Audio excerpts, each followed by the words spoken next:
Let me start by, first of all, commending our military. They performed remarkably to extract Maduro from his home without any loss of life. To execute this was brilliantly done. And let me also say at the front end, Maduro was a repressive leader, a bad guy. And candidly, we should have done much more, taken much greater action back in 2024 under President Biden, when the Venezuelan people spoke overwhelmingly and voted against Maduro, and he could have used that moment to really bring pressure to bear. But we are now where this action, which was taken without any congressional consultation, Secretary Rubio did try to contact me after the raid had started. We missed, but he did try to contact me. Really goes against the basic tenets of our system. You know, the ability to declare war, the ability to take this broad a military action, and I completely reject that this was somehow simply an execution of a warrant. It just doesn't pass the smell test when you sent in the Delta teams and you literally have our armada off the coast of Venezuela for months. I mean, let's look at the reasoning that the administration used.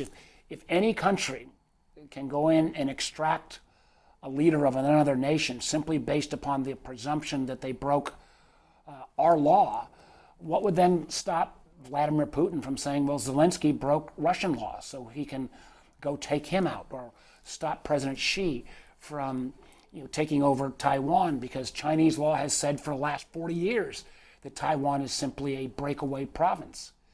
If we set up that set of rules and that set of precedents, there is no such thing in any international order, and big countries can go and extract leaders on any kind of charges that they might be brought up against.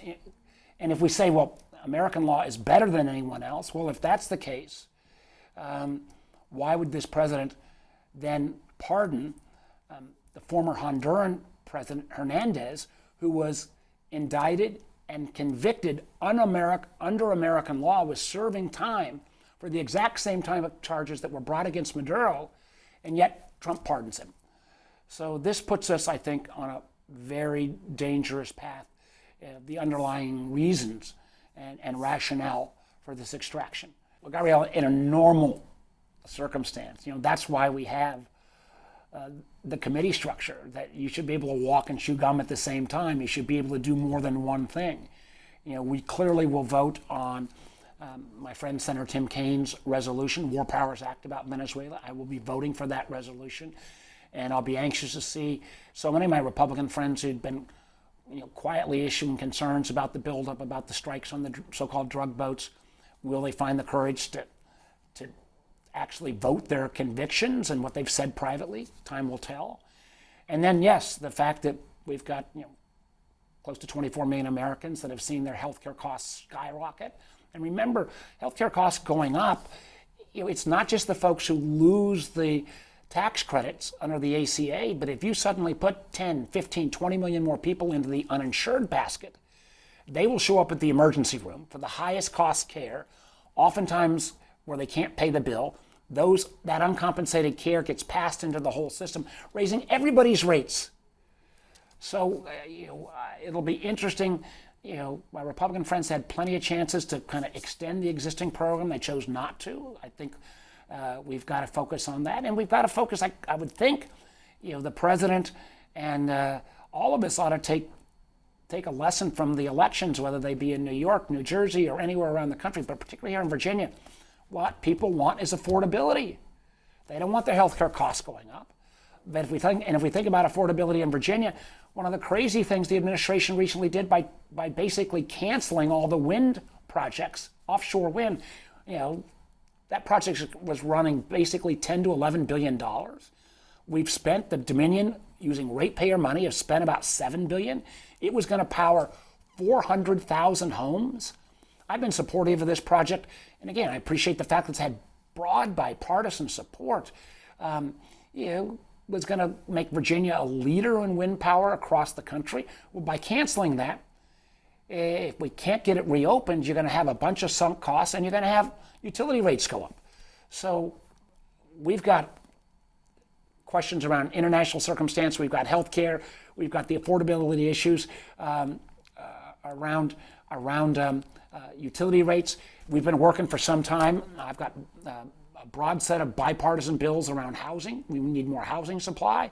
And then, something that's not made a lot of attention, but I'm smack dab in the middle of it, which is crypto legislation around market structure. So, this is going to test whether Congress can actually do its job, and that job will be made a heck of a lot easier if it can be done in a bipartisan fashion. The Gang of Eight was set up for exactly this circumstance. You take the leadership, Democrat and Republican, of the House and Senate, and the leadership of the intelligence committees. We absolutely know how critical it is to keep confidential information confidential. It's never leaked. So I disagree with my friend Marco Rubio.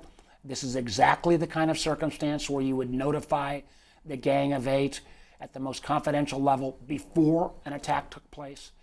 And the idea that they're trying to argue that this is simply some kind of law enforcement action, it doesn't pass the smell test.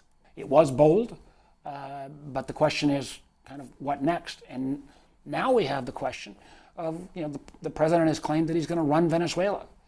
Well, it appears that this extraction had very little to do with drugs and drug running and much more to do with oil. And the idea that the American people could potentially have their sons and daughters who serve in the armed forces be troops on the ground in Venezuela to secure their oil. We've seen this movie before. We saw that when the Bush administration promised that the invasion of Iraq would be costless, that Iraqi oil would pay for it. That wasn't how it played out. And if you go back in history, even to 1953, when the CIA instituted a coup against the then Iranian leadership, again to protect oil, and instead creating ultimately one of our greatest adversaries, Iran, because of those actions, because there was not a plan of what next.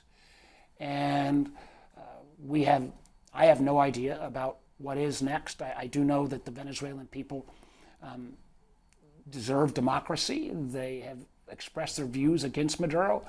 But again, the president, rather than saying he wants to work with the Venezuelan opposition, led by Ms. Machado, who received the Nobel Peace Prize for her work as opposition leader in Venezuela, instead, and maybe he's mad because he didn't get the Nobel Prize, and just blows off Machado and says she's not strong enough. Is that really his choice to make, or is it not the Venezuelan people's choice to make?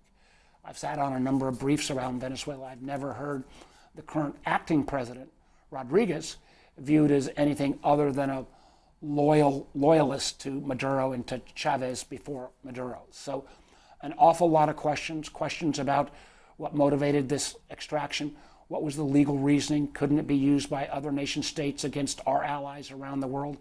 And again, the Western Hemisphere is something I've been interested in. I was an exchange student in high school in Argentina. We have often treated Central America and South America with almost benign neglect. But in many ways, over the last 70 years, there has been one theme from Democratic and Republican administrations that we were trying to change our image as a colonial or imperial power and looking to try to work with countries in that region in a collaborative way. Well, it looks like that 70 plus years of bipartisan foreign policy has been thrown out the window with a new, I guess he's calling it the Donroe Doctrine. What does that mean in terms of how Central America and South America will view us? Will it unite them against us? Or this whole kind of 1950s notion of spheres of influence? Well, if we had the sphere of influence in the Western Hemisphere, does that mean China's okay to take any country it wants in East Asia? Does that mean that Russia can take and reconstitute the old Soviet Union against nations that are now democracies? Where do we head from here? This afternoon, I hope to start getting some of those answers when the Gang of Eight will be meeting with the Defense Secretary, the Secretary of State, and I believe the Attorney General and others. I've got a lot of questions need to get answered, particularly since so many Virginians are already in harm's way, since most of the armada that has been assembled off the coast of Venezuela actually is home ported in Norfolk. And I've got a lot of questions before we put those sailors and soldiers in harm's way, particularly if at the end of the day this is about trying to take Venezuelan oil and not about restoring democracy, or for that matter even breaking up some of the drug activity that's coming out of Venezuela.